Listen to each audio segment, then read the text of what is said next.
on Track with Hyesha Barrett on Jumpstart from 8 to 9 a.m.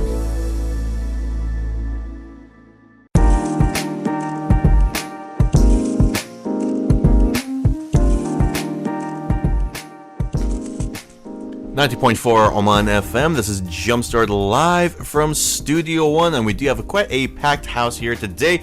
We have Tokha in the house. Hi, good morning. And we have Master Life Coach herself, the Supreme Commander of the Universe, as Talal calls her, Hyesha Barrett. Good morning, everyone. Good morning, That's Hyesha. such a nice introduction. Thank you. He used to call me that. Now he just calls me horrible things. I mean, we've literally gone downhill in the past 3 years that we've been together. Maybe he's just projecting. Yeah, I think he's definitely projecting. Maybe he's jealous. He probably is jealous as well, but I'm okay with it. You know what? I'm okay with it. It's fine. He can call me whatever he wants to call me. So what are we talking about today? Today we have a follow-on from last week. Last week we talked about ego states. This week we're going to talk about ego traps.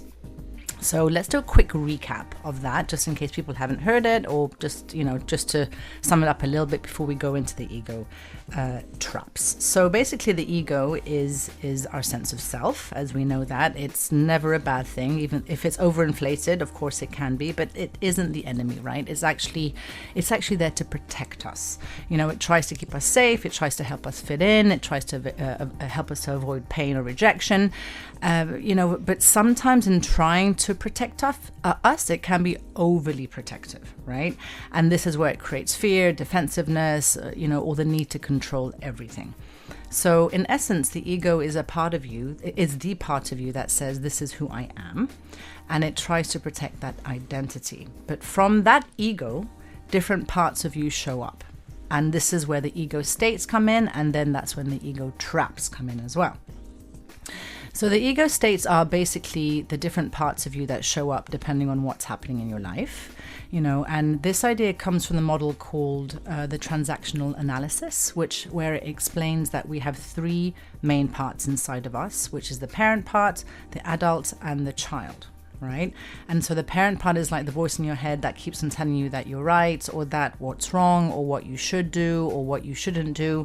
And so it's made up of everything that we've learned growing up from our parents, from our teachers, from our society, etc. The child part is our emotional side.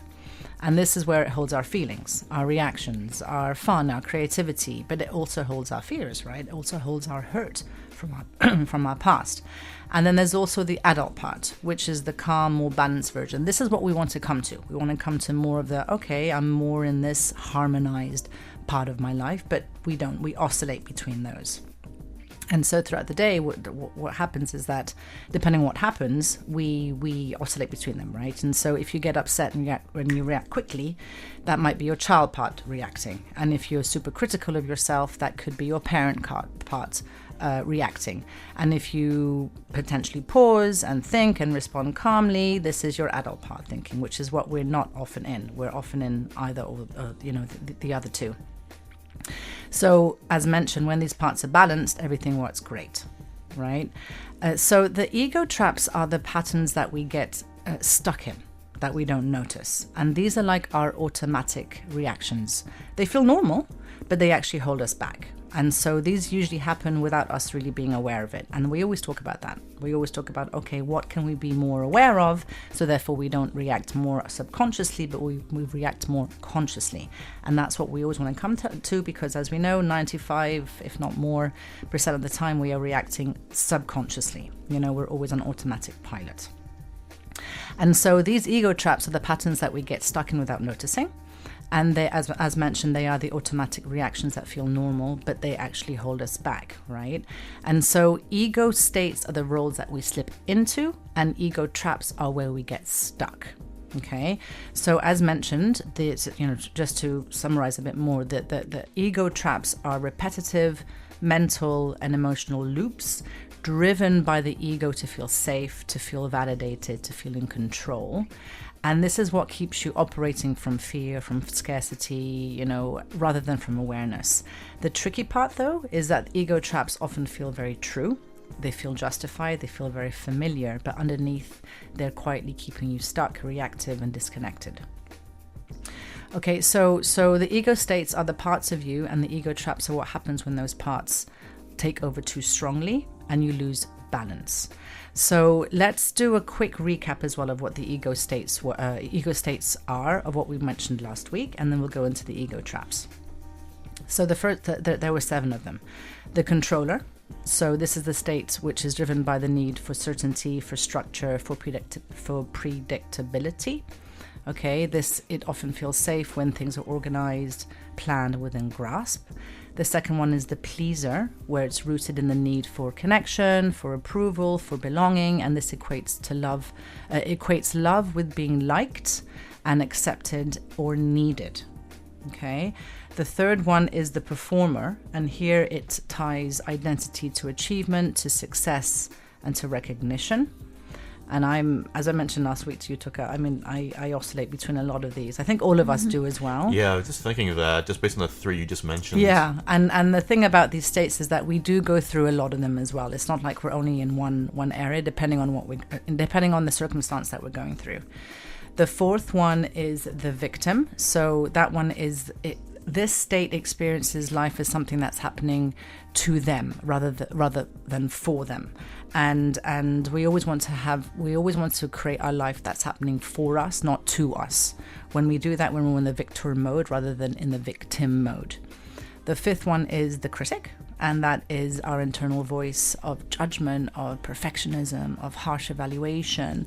I see your eyebrows raising that. I was like, whoops, that's me 90% of the time. Okay, yeah, and that's where our harsh inner critic comes in as well. You know, it believes that criticism will prevent failure or rejection, but it really doesn't. It actually just stops us from, it makes us procrastinate. It makes us, not move forward, not take action.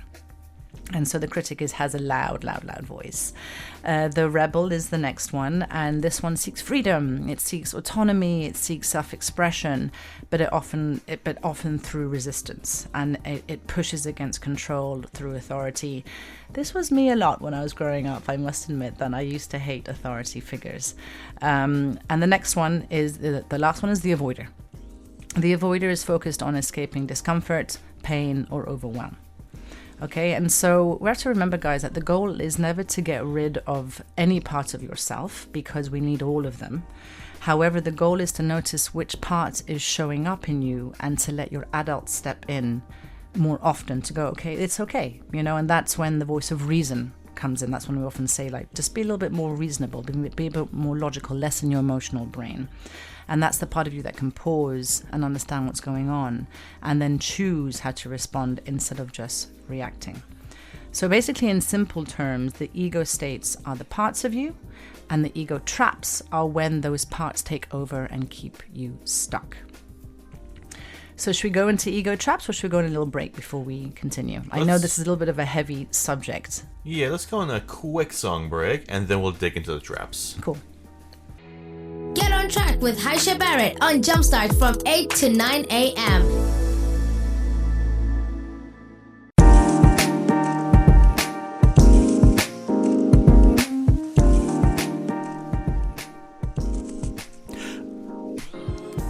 Good morning and welcome to Jumpstart. This is Wellness Wednesday, and we have Hyesha Barrett, Arfan, and I, Tokha Lawati, and we're talking about ego traps. So let's continue. Good morning, everyone. So let's jump into it. So the ego traps are basically the parts of us that take over, that keep us stuck, right? And again, there are 7 of these, interestingly enough. So there's the comparison trap, the validation trap, the control trap, the perfection trap, the identity trap, and the blame trap, and the avoidance trap as well. So we'll go deeper into these each. Before that, is it safe to say that people do fluctuate between them? They do. And that's the interesting thing about these ego traps and ego states. We fluctuate between all of them.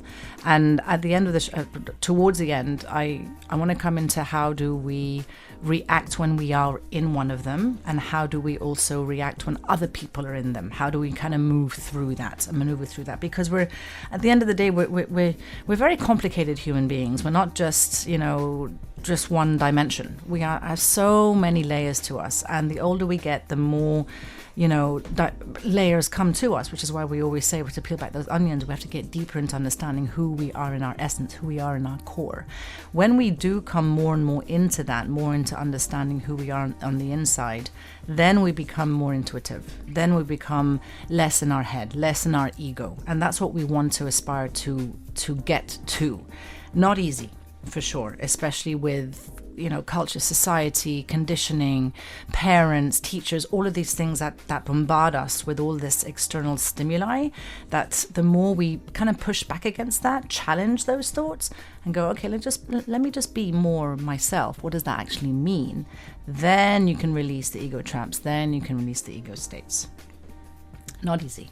None of this Doesn't is sound like it. ever easy, but we have to start somewhere, right? But we need to also take action as well. We can't just be aware of these things and just go, yeah, I understand that, but not do anything about it, because you'll just It's useless knowledge then. It's useless knowledge. It's hallucinations at the end of the day. It's just going, yeah, I know it, but I'm not doing anything about it. Then is it really, what are you going to do? Like, why? What's the point in knowing about that? So yeah, let's go into it. The comparison trap. This is basically that I am only as good as how I measure up. Okay, that's pretty much the quote that goes around that, and what it really is. So the comparison, basically, it pulls you out of your own life and places you in someone else's life, right? Which is what we do a lot of the time, especially on social media nowadays. We always compare ourselves to others. What should we do? We should compare ourselves to ourselves, but we rarely do that. So what happens is that it creates a constant inner scoreboard of, am I ahead or am I behind? Am I better or am I worse than them? And the ego uses comparison to try to establish identity and worth.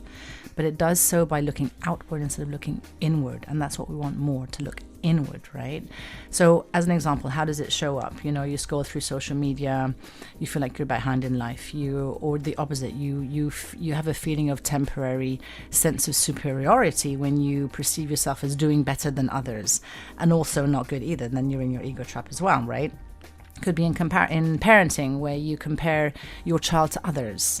Happens a lot as well. Or you question your own parenting based on other people's, choices or parenting styles as well. Could be in relationships where you compare yourself to your partner, or in your marriage, you're married to other people's marriages, or your lifestyle. So it's really, really not good. So what's happening beneath the surface is basically, am I enough? That is the question that we're constantly asking ourselves. Am I enough?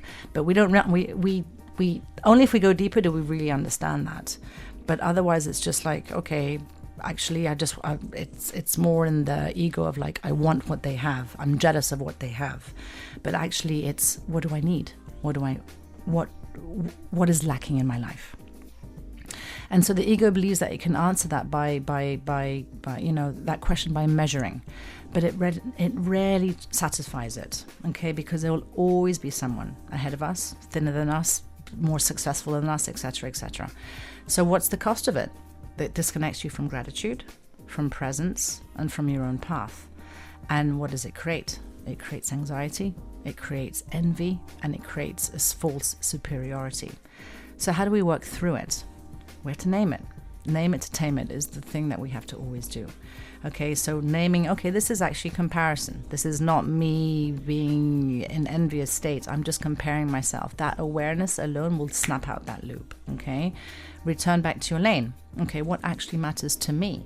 Because sometimes, I don't know if it happens to you guys, but I'll look at something that someone's wearing, or like someone's skin looks better than my skin, and and it's just like, okay, that looks beautiful on her, but does it actually matter to me? Sometimes it doesn't, and so let's snap ourselves back out of it and go, okay, actually it doesn't really matter to me. That's great for her, that's great for him, that's great for their life, but I want to know what do I want?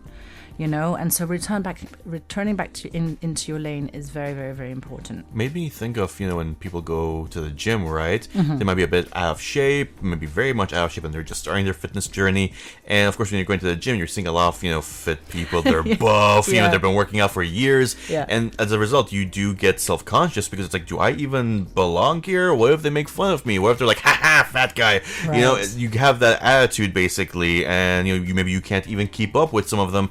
Maybe you can't lift as heavy. Maybe you're running out of stamina quickly. Yeah. So this does sound like something people who are just starting out their workout journey also experience. 100%. I've been there as well, but then if we also try and come back to our bodies and to our awareness to go, those guys started somewhere too.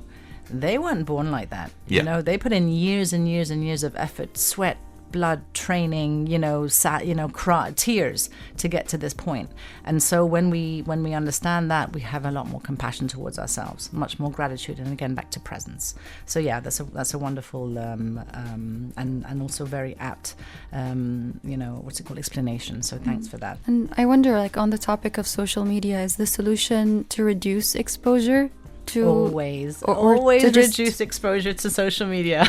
Okay, but not to confront it head on. So I like confronting things as well, because that means that you challenge it. What do you mean by confronting it head on? Like, do you think it's best to avoid content that makes you compare yourself to others? Or Definitely. If you're able to do it in a healthy way, to go, okay, I'm going to just dabble in this because I like to see someone who I can aspire to become like. Beautiful. Mentors, people like that, fantastic. But if you're doing it and you feel really crap on the inside and you go, oh my God, I just wish I had their life, and why are they much better than me, and why do I feel so bad about myself, and you go down that spiral, definitely interrupt that loop. Go, okay, this is the comparison trap. Let me just pull away from this right now. They are in a different league than I am, and that's okay. I can get there eventually, but does that matter to me? Do I want to become like them? If you do, okay, baby steps. Always start with baby steps. You cannot become like them. Like with Irfan's case, you can't go from going to the gym one day and having the six packs by the next. You can't. It's just not possible. The same thing with beauty, the same thing with success. You just cannot do it overnight. Okay, yes, you hear about these overnight success people. It happens once in a blue moon, but to be honest, when you become successful overnight like that, my God, you crash and burn as well. Mm-hmm. Because, like, as they say, a fire, if you're in a relationship that's very fiery as well, it will burn out. You need to be in a relationship, or you need to be in it, drive success like it's like water. It has to be fluid. It has to come over time, and then that is long sustainable success. It's not something that's going to happen overnight. Because if you're not mentally prepared, this experience can be short-lived. As well, right? Because you will be just like, oh my God, this is too much for me. And you won't be able to navigate it. You won't be able to navigate it. There's a beautiful analogy as well that they mention about climbing Mount Everest. So many people are like, I just want to be on top of the Mount Everest. I want to reach that 8,000 mark and just go, yeah, I've done it, right? But if you were to take a helicopter, if a helicopter were to take you up to the north, to the top of Mount Everest, what do you think would happen to you? You still reach the top? Yeah, but you'd probably die. Oh, yeah. Right? Because the lack of oxygen up there is not sustainable for you to just like, okay, I've gone from base camp up to the peak. You can't. So what do? They have to go to base camp, and they start off at 2,000, then 3,000, then 4,000, acclimatize, and then actually come back down about 1,000 meters and sleep there. So it takes them 2 weeks, if not more, to go from base camp to the top, because they start acclimatizing. So and then they eventually reach the top. Then they're okay, that their lungs sustain them, and they're actually able to breathe through it. So it's the same thing that applies to all of us. When we do it slowly and surely and securely and confidently, we will be able to sustain ourselves long term. Let's not try and do something instantly. It's not going to work. Okay, so that is the comparison trap.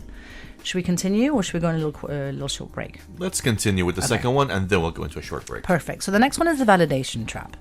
And that is basically the mantra around that is, I need others to confirm that I am enough. Okay, and a lot of us go through this validation trap. I'm included as well, where we need others to confirm that I'm doing good, rather than I know I'm doing good, which is not easy to do, right? Once someone else tells you, yeah, you did a great job, Hyesha, I feel better about myself. But I'm learning to come out of this validation trap and to go, self-validation is much better. What do you call it if someone tells you you're doing good, but you don't believe them? Oh, yeah, well, that's a lot of self-doubt right there. Okay, then. Yeah, and the critic comes in.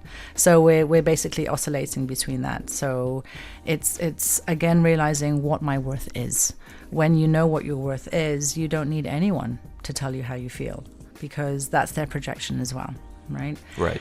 So the validation trap is basically it's when your sense of worth becomes dependent on external approval, as we mentioned, and instead of being internally anchored, you begin to look for outward reassurance. Do they like me? Did I do well? Am I accepted? And so the ego believes if others approve of me, then I must be okay. How does it show up in real life examples? Let's just say, you're rereading messages before sending them. This used to be me. I used to spend hours just writing one email before I'd send it out, and now I just okay, you know what? I have to obviously make sure there's no errors in terms of spelling, but I send it out now, even text messages, right? And so it's less about worrying how I will be perceived, because that also is part and parcel of this trap as well. You're so worried about the way that other people perceive you. It could also be showing up as over-explaining yourself, to be understood or liked, rather than just saying, no, this is just how it is, and as they say as well in this world, no is an answer. No is actually, you can put no, full stop. You don't have to over-explain yourself, which a lot of us do. It could also show up as a feeling unsettled when someone doesn't respond or acknowledge you. Happens a lot as well, where rejection comes into this, where you feel like, this person really doesn't like me. But actually, no, it's got nothing to do with that. Maybe they're busy. Maybe they've got something else going on, right? I believe this comes from the silent treatment given to them as children by their parents. Yeah, which is really sad, of course. And all of this comes back from childhood, for sure. All of these traps and states originate from childhood, where things have been ingrained in us. And then that's what you've learnt over time to react. And the childhood adaptive experiences and the ways that you perceive the world have become maladaptive when you become older, when you become, adults. And so, again, coming back to the awareness and realizing that this is potentially what happened to me as a child. Okay, I'm no longer a child now. I have to have compassion towards my inner self, but what can I do as an adult? What can I do to bring myself into the awareness to go, I don't want this to continue happening this way. My parents did the best that they did. Fine, it's never about blaming them. But it's what did I need that I didn't get? And what can I give myself now that I need to make sure that I become a better person, a happier person? How else does it show up? It also shows up when, as I mentioned, the unsettling when people don't respond or acknowledge you. It could also be on social media, where you're posting and then you're checking your likes and your comments and your views. I still have this now, and I still feel a little bit on the inside when I don't get a lot of comments or views or reposts. I'm just okay, what am I doing wrong? But instead of me feeling bad about myself, I go, okay, what can I do better for the next post? Or what do other people view as valuable? I take it less as a critique and a rejection, and more as okay, that's fine. More of a, not necessarily a challenge, but as feedback. I take it as feedback, which is a good way of looking at things. Also, just to add to that, sometimes maybe the algorithm is just not your friend that day. 100%. It could be the timing that you posted on. It could be the algorithm. It could be maybe I put the wrong, hashtags, yep.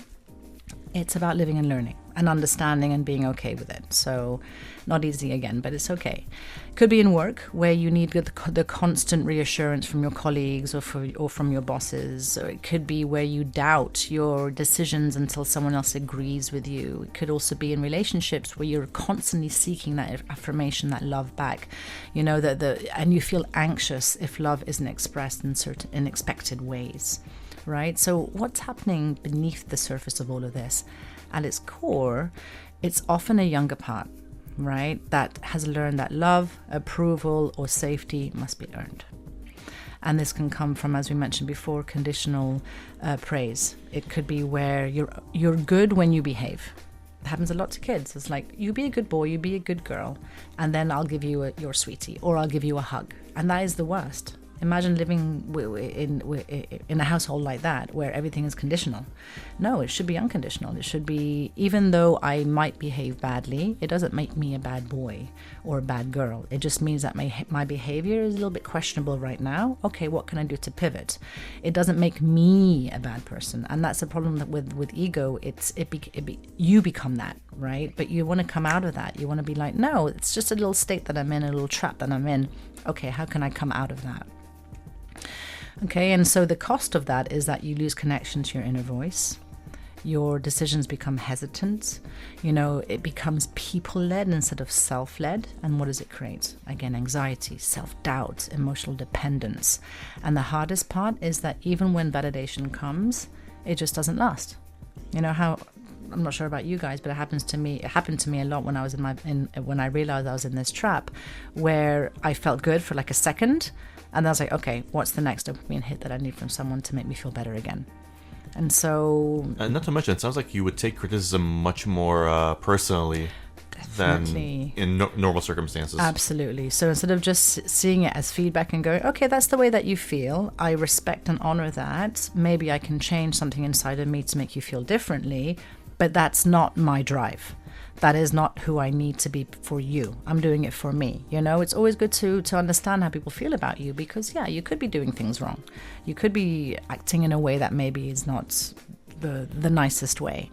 But it doesn't have to be that you just only rely on other people to make you feel better about that. Don't make it a make or break. Exactly. And so how do we work through it? You can catch the moment of seeking, like, am I looking for approval right now? It could be you pause before outsourcing your worth. You could be building internal validation as well, asking yourself, do I feel aligned with this? Am I proud of how I'm showing up? You can reduce your over-explaining, so you can practice like expressing yourself simply and allowing it to be enough, right? And so a subtle but powerful reframe for this trap is validation itself is not wrong, because we're human, we need connection. But the shift is from needing validation to actually feeling okay. Needing validation to feel okay to receiving validation as a bonus, not a requirement. Okay, so this is the second trap. Okay, so before we get into the third one, let's just go into a quick song break, just one song, and we'll be right back. Get on track with Hyesha Barrett on Jumpstart from 8 to 9 a.m.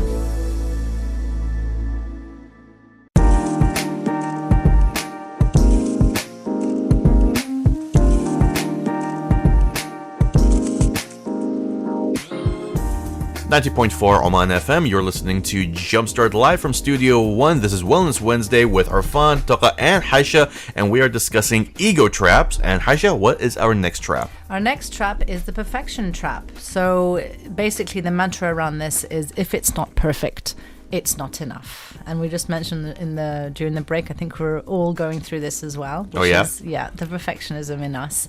Very, very normal as well. And so here, that basically it's the ego's attempt to avoid judgment, to avoid failure, or to avoid rejection, and just to get everything just right before we take action. But it's rarely like that, like as they say with becoming a parent, there's never a right time. Just do it. Just throw yourself in the deep end and just learn along the way. And that happened a lot to me when I first started actually doing social media. I spent a lot of time perfecting like my post, hours and hours and hours, little minute details.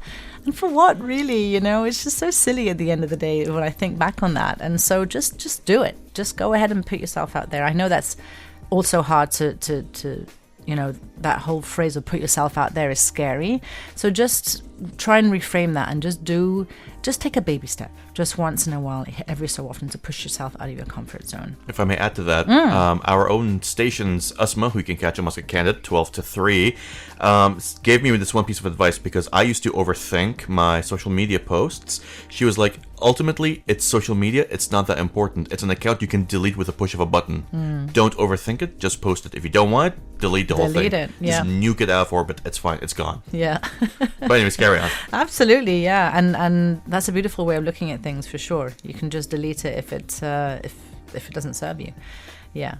So how does it show up, this perfection trap? In work, it's spending excessive time refining something, overthinking every detail, as you mentioned. In everyday life, it could be difficulty starting tasks because they have to be properly done. In parenting, pressure to get it right. Internally, it could be constant self-correction.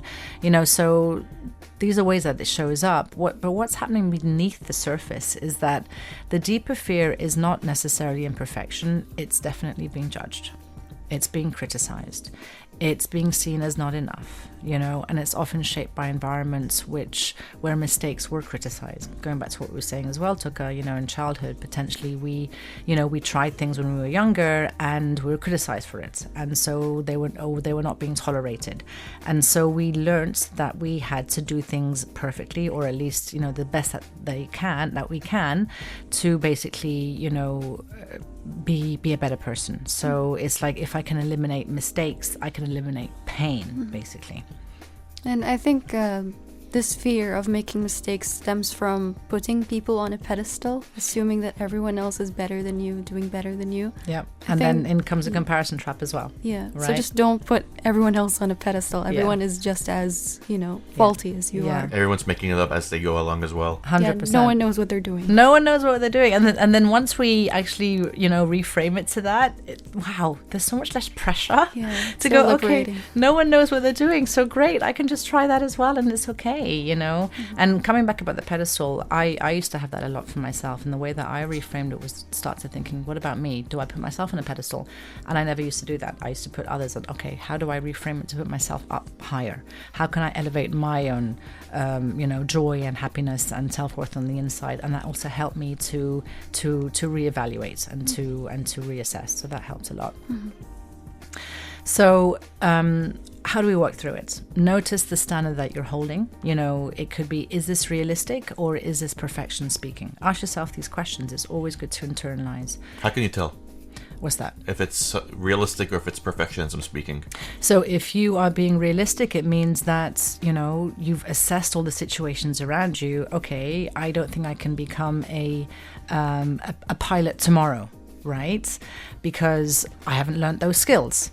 I'm not being a perfectionist about that. It's just that I know that I've reevaluated that and I can't become that. So what can I do to make sure that I've become skilled at that, right? That's a different realistic rather than being a perfectionist. You're becoming more pragmatic about things. You're becoming more logical about things.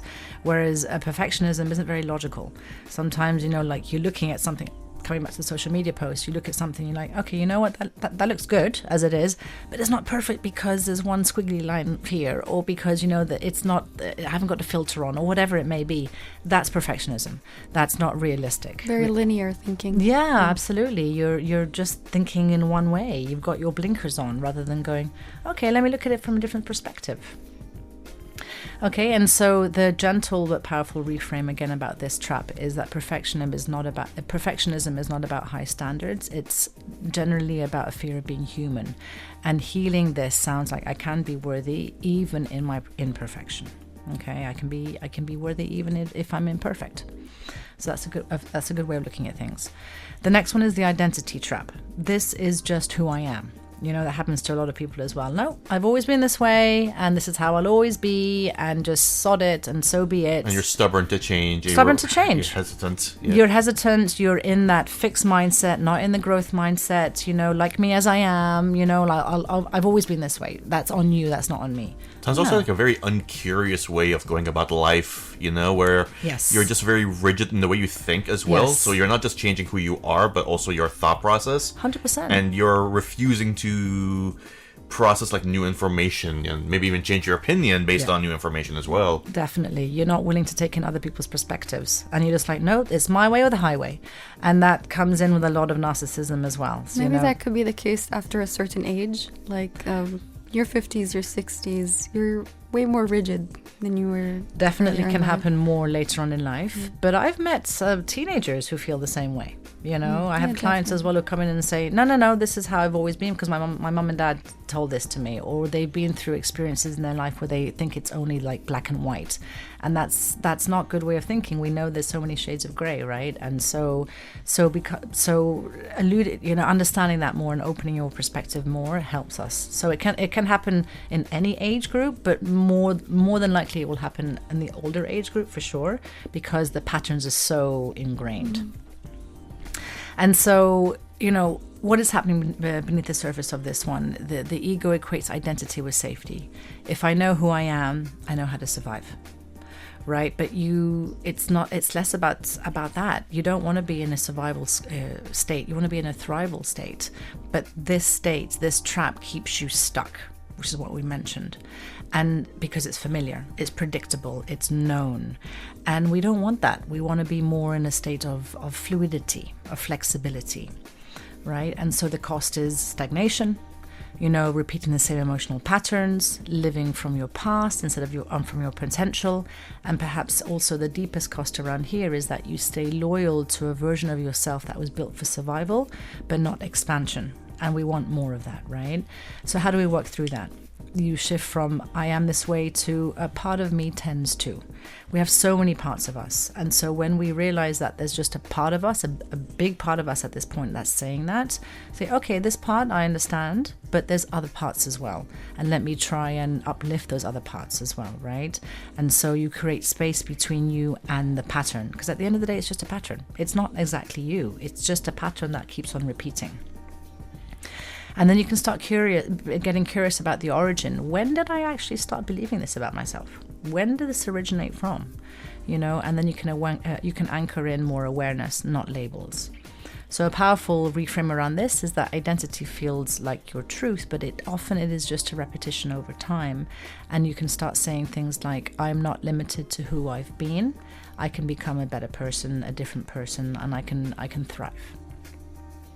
The next one is the blame trap. This is, it's because of them that I'm like this, or it's because of that I'm like this, or because of this that I'm like that. You're not taking accountability. No accountability at all. You're just laying it on others, and that could happen a lot where you grew up in a household as well. You just blame your parents. Oh, I'm this way because my father was like this. I'm this way because my mother treated me like this. And okay, I understand, and we do know that it all originates from there, but don't blame them, because that gets you nowhere. That just doesn't, it doesn't change them. It just makes you feel like, okay, I feel validated now that I'm the way that I am because of them. Does it make you a better person? No. It just makes you less accountable, as you mentioned, right? It just makes you go, no, this is how it's always been and how it always will be. But no, just stop, realize that you're in that blame trap, and then you can start moving out of that, right? Because it places responsibility outside of us. And so what can we do? We can basically, the way to work through that is that we need to pause the instinct to blame. Where am I placing responsibility right now? And differentiate the responsibility versus fault. So it's not blame. It's never about that. It's more about taking back your power. Okay, so how can you can take responsibility for your response even if it wasn't your fault. Okay, so you can gently turn inward and ask, what am I feeling underneath this? What do I need right now? It's always coming back to self-awareness and coming back to self-compassion. So looking at the blame ego, right, can it also apply to, say, neurodivergence? So Yes. Say, for instance, oh, I treated you poorly because, I have this neurodivergence, or I have this disorder, or whatnot. Like, how do you tackle that, or how do you approach that? Yeah, I mean, it's never about, we have to always come back to the blame part.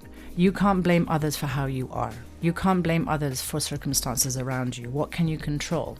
As long as you're in a situation to go, okay, it is what it is, and I'm okay with that. Not dismissing it, not rejecting it, but understanding it and going, okay, this is how I am. Do you accept me for who I am? I accept myself for who I am.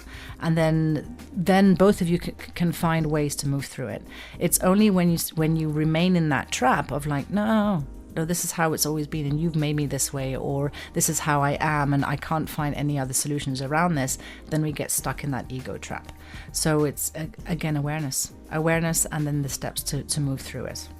Okay, and this was trap number? That was number 6, the Number blame 6. trap. So we have one more trap. All right, then tell you what, let's go on a quick break and we'll get right back into it. But before we get to that, we do have a few messages, just a few. We have a message from Christopher Lobo who says, good morning, Mr. Talal and team, 90.4. Well, here it's 106.5. From another beautiful day in Salalah, please play if possible. I Can't Get No Satisfaction by Rolling Stones. I believe we just had that. And we also have a message from Ahmed Al-Mahrouri who says, Assalamu alaikum, brother. Good morning, Hyesha. Good morning. I wish you a beautiful, wonderful Wednesday. Right back at you. And we have a song request from Mazen, Self-Care by Savannah Christina, and he says it's for today's topic. If we have that lined up, we will be playing it shortly. And don't go anywhere, guys. We'll be right back. Get on track with Hyesha Barrett on Jumpstart from 8 to 9 a.m.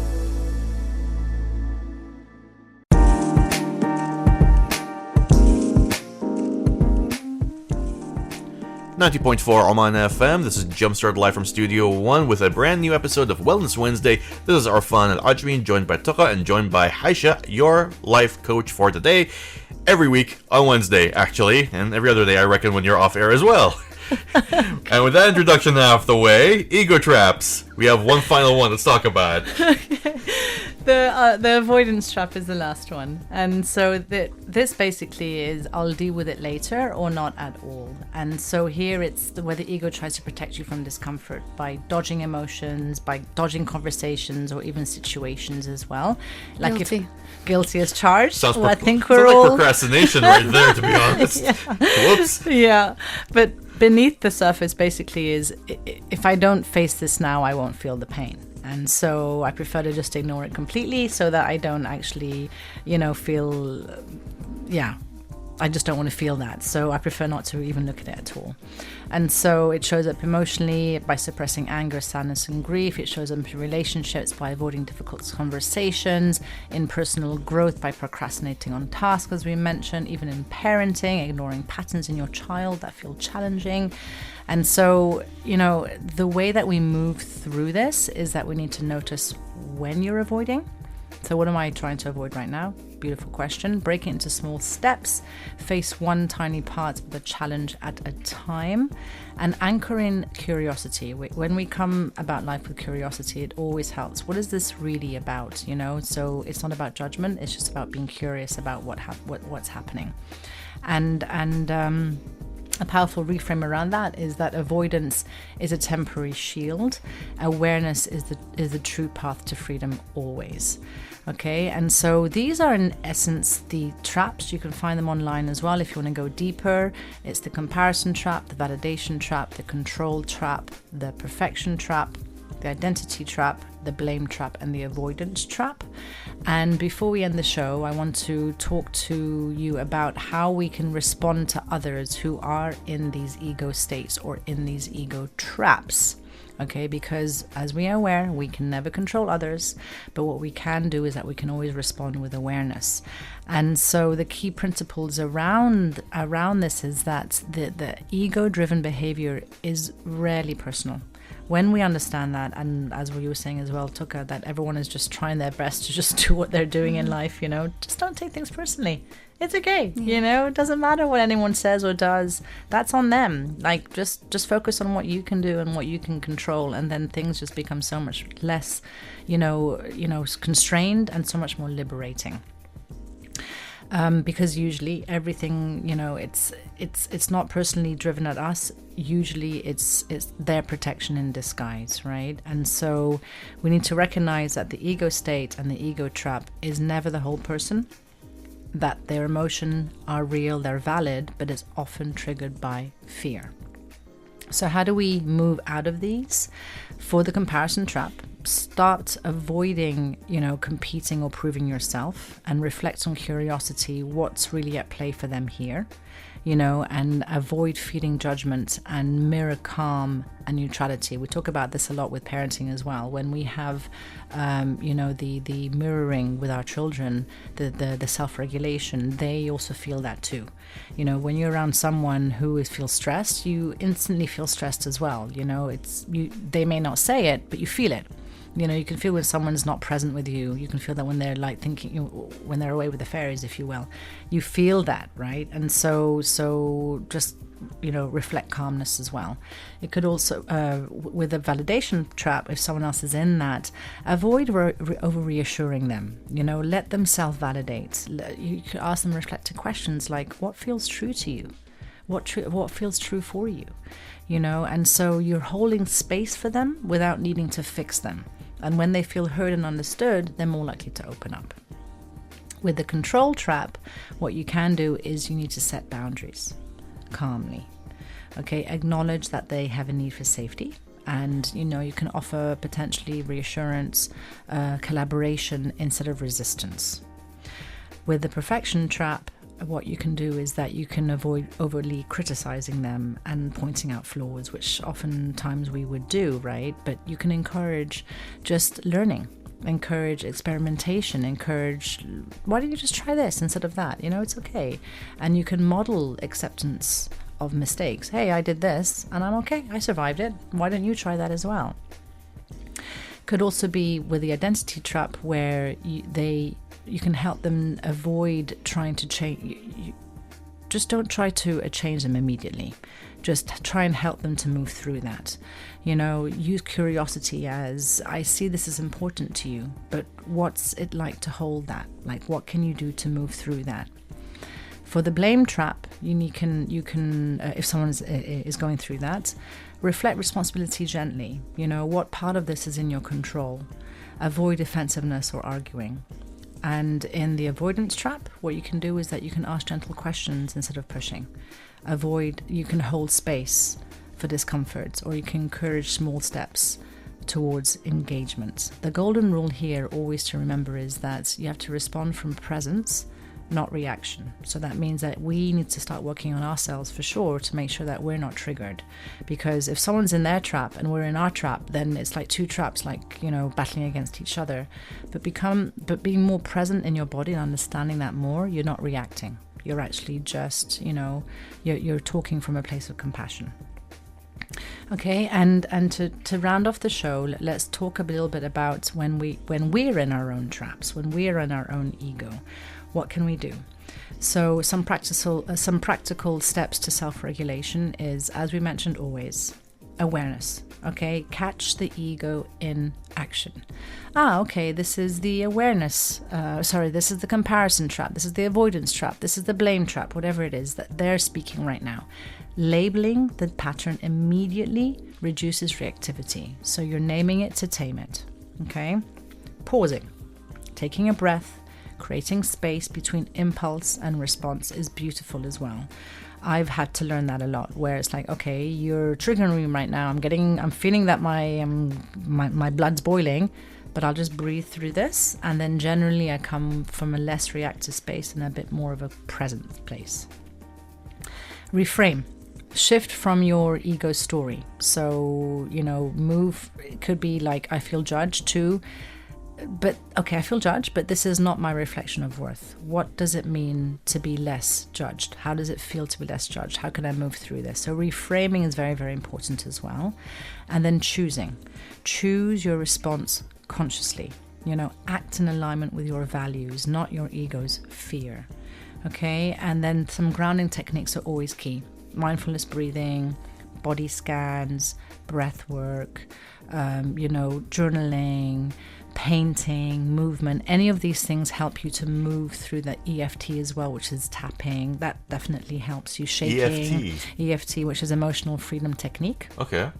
And it's a way that you basically tap on the meridians of your body to remove the stress.